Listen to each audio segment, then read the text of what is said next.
ইলিশের কোরমার জন্য উপকরণ, ঠিক আছে। অনিয়নটা ব্রাউন করে পেস্ট করে দিলে সুবিধা হবে, তাড়াতাড়ি রান্নাটা হবে। কাজু আছে, ঠিক আছে, রসুন আছে, মানে দই আছে, নারকোল আছে, নারকোল দুধ আছে, ঘি আছে, লঙ্কা আছে। ঘিতে ইলিশটাকে হালকা করে সাঁতলে নেব। নুন দিলাম, একটুখানি হালকা মরিচ দিলাম, একটুখানি হালকা হলুদ দিলাম সামান্য, দিয়ে মাখিয়ে নিলাম মাছটা। এটা ঘিতে দিলাম। হ্যাঁ বলো। হ্যাঁ, গার্লিক, এটা আমরা 1/4 টমেটো দিলাম, দিয়ে ভালো করে নাড়ছি। আমরা পেঁয়াজ ব্রাউন অনিয়ন পেস্ট দিয়ে দিলাম। কাঁচা পেঁয়াজ পেস্ট দিয়েও করা যাবে, কিন্তু সময় লাগবে, কাঁচা গন্ধ ছাড়বে, সেই জন্য ব্রাউন দিয়ে করলে সুবিধা হবে, ঠিক আছে। এবার এতে নারকোল পেস্ট দিলাম, নুন দিলাম। এতে এবার একটু ইলিশ আগে একটা দইটা হবে,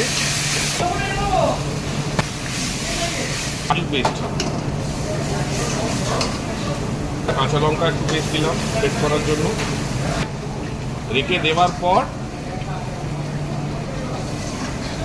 একটু লঙ্কা পাউডার দিলাম, চুটকি নামমাত্র একটু হলুদ দিলাম।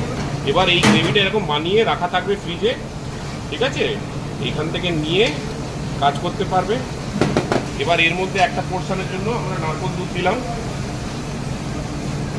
জল দিলাম। খুব বেশি মোটাও হবে না, খুব বেশি পাতলাও হবে না, ঠিক আছে। এবার হয়ে গেল, এই কালার হবে, খুব বেশি সাদাও হবে না, খুব বেশি লালও হবে না, মাঝখানে সুন্দর একটা দিলাম। খুব বেশি টক হবে না, খুব বেশি মিষ্টি হবে না, জাস্ট হালকা টকও থাকবে দইয়ের, টমেটোর। এতে আমরা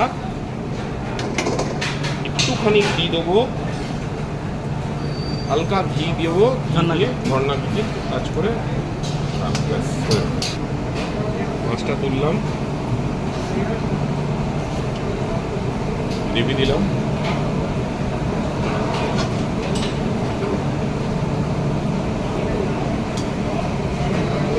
দিয়ে একটা চেরা কাঁচা লঙ্কা দিয়ে দেবো, ব্যাস এই হলো ইলিশের কোরমার জন্য উপকরণ, ঠিক আছে। অনিয়নটা ব্রাউন করে পেস্ট করে দিলে সুবিধা হবে, তাড়াতাড়ি রান্নাটা হবে। কাজু আছে, ঠিক আছে, রসুন আছে, মানে দই আছে, নারকোল আছে, নারকোল দুধ আছে, ঘি আছে, লঙ্কা আছে।